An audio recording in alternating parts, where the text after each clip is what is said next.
స్వాగతం. చెడు చూడకు, చెడు అనకు, చెడు వినకు. ఇది మన పెద్దవాళ్ళు ఎవరికైనా సరే పిన్నల నుంచి పెద్దల వరకు ఈ సూక్తి ఫాలో అవ్వండి, జీవితంలో బాగుపడతారని చెప్తారు. ఏంటి? చెడు చూడకండి, చెడు అనకండి, చెడు వినకండి అని. కానీ అదేంటో ఆంధ్రప్రదేశ్లో మాత్రం అధికార పార్టీ వైసీపీ ఈ స్టైల్కి, ఈ స్టేట్మెంట్కి, ఈ సూక్తికి పూర్తి రివర్స్గానే వెళ్తోంది. చెడే చూడండి, చెడే వినండి, చెడే అనండి అన్న స్టైల్లో వాళ్ళ తీరు, ప్రవర్తన, నాయకుల వ్యవహార శైలి, వాళ్ళ దిశానిర్దేశాలు, ఉపదేశాలు అన్నీ కూడా పూర్తి రివర్స్గానే వెళ్తున్నాయి. ఎందుకు ఇది అంటున్నాను అంటే, నిన్న మనం చూసాం ఏపీలో వైసీపీ నాయకులతో రాష్ట్ర ప్రధాన సలహాదారు సజ్జల రామకృష్ణారెడ్డి గారు దిశానిర్దేశం చేశారు. ఒక రకంగా చెప్పాలంటే గీతోపదేశమే. కానీ ఎవరైనా సరే ఏ విషయంలోనైనా గీతోపదేశం ఏమని చేస్తారు? మంచిగా ఉండండి, రూల్స్ బ్రేక్ చేయకండి, రూల్స్ ఫాలో అవ్వండి, చెడ్డ పేరు తీసుకురాకండి అని చెప్తారు.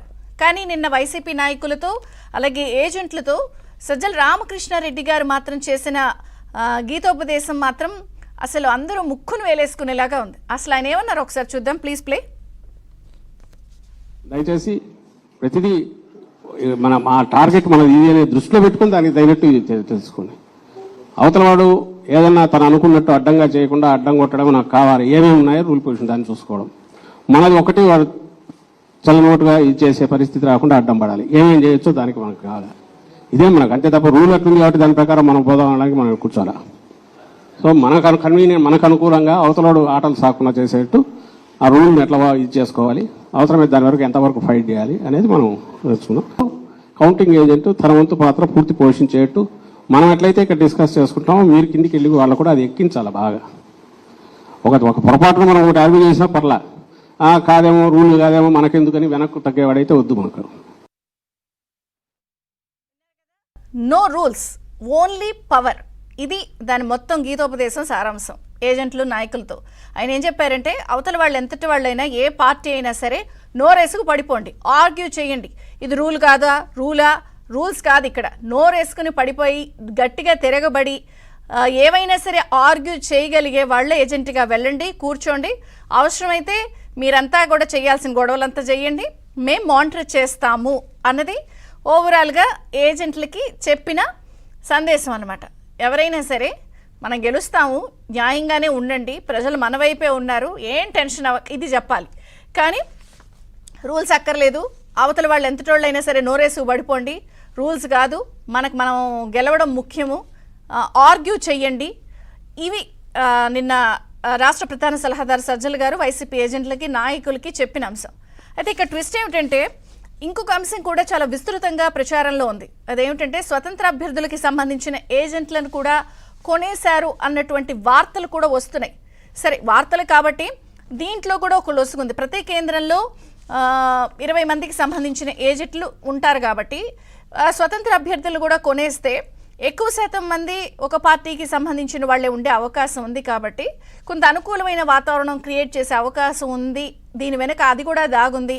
ఒకటి, నోరేసుకు పడిపోవడం, 2 ఆర్గ్యూ చేయడం, ఏమైనా సరే గలాట సృష్టించడం, తొండాట ఆడటం, ఓన్లీ గెలవడం అనే లక్ష్యంగా ఏజెంట్లకి చెప్పినటువంటి అంశం ఇప్పుడు తీవ్ర చర్చనీయాంశంగా అయింది. అయితే ఇదేదో ఇప్పుడు కొత్తగా ఇప్పుడే అసలు కనిపెట్టారా ఈ మ్యానిపులేషన్ పద్ధతి అంటే, కొంత మనం వెనక్కి వెళ్తే పరిపాలన విషయంలో 58 నెలల నుంచి కూడా అదే అంశాలు చూసాం. అలాగే షెడ్యూల్కి రాకముందు, షెడ్యూల్ వచ్చాక, నోటిఫికేషన్కి ముందు, నోటిఫికేషన్ వచ్చిన తర్వాత వీళ్ళు ప్రవర్తించిన తీరు, అధికార పార్టీ వ్యవహార శైలి అలాగే చూసాం. ప్రతిదీ కూడా మ్యానిపులేషన్ అన్న స్టైల్లోనే వెళ్ళింది. ఆఖరికి అది దొంగ ఓటర్లను చేర్పించడమైనా, లేకపోతే తీసేయడమైనా, మన అనుకూలమైన వాళ్ళ, మన వాళ్ళ కాదా, పగవాళ్ళ, వీళ్ళు మనకు వేస్తారా వేయరా అన్న అంశాలను కూడా జాగ్రత్తగా పరిగణలోకి తీసుకుని చేసినటువంటి మ్యానిపులేషన్ కళ్ళారా రాష్ట్ర ప్రజలందరూ కూడా చూసిన నేపథ్యంలోనే సుమారుగా 82% పోలింగ్ నమోదయ్యింది అంటేనే పరిస్థితి తీవ్రతకి అద్దం పట్టింది. ప్రజలు కళ్ళారా అన్ని విషయాల్ని చూశారు, అవగతం చేసుకున్నారు, ఎక్కించుకున్నారు, గట్టిగా వెళ్ళి ఈవీఎంలో నొక్కారు. అది పీక నొక్కేశారనే విశ్లేషణ గట్టిగా వినిపిస్తున్న నేపథ్యంలోనే ఇప్పుడు ఇటువంటి స్టేట్మెంట్ రావడం వెనుక కారణం అనేది వినిపిస్తోంది. ఇదొక్కటే కాదు, పూర్తి స్థాయిలో మనం చూస్తే సజ్జల రామకృష్ణారెడ్డి గారు కానీ, పేర్ని నాని కానీ, వైవి సుబ్బారెడ్డి కానీ అందరూ కూడా అటు పోస్టల్ బ్యాలెట్ల మీద కూడా తమ అక్కస్సుని చాలా గట్టిగా ప్రదర్శిస్తున్నారు. ఇప్పటికే ఏకపక్షంగా అది కూటమికే పడిపోయిందన్న విశ్లేషణ గట్టిగా వినిపిస్తోంది.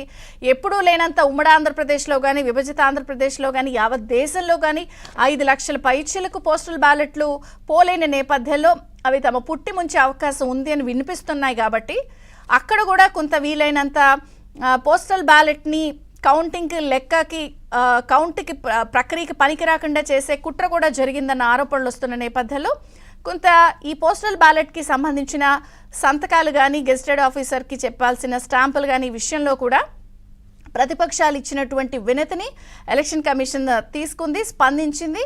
దానికి సంబంధించి కూడా కన్సిడర్ చేస్తూ ఉన్నారు. దీనిపై కూడా అక్కసు కక్కారు.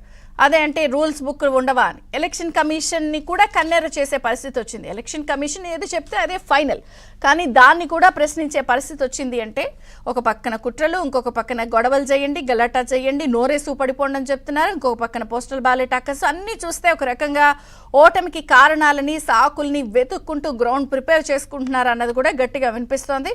సో మొత్తంగా సజ్జల రామకృష్ణారెడ్డి, వైసీపీ అండ్ కో ఆదేశాలని చెప్తున్నటువంటి స్టేట్మెంట్స్ని ఎలా చూడాలి? సీఎం జగన్ గారి మాట నోటే వీళ్ళ నోట పలుకుతోందా?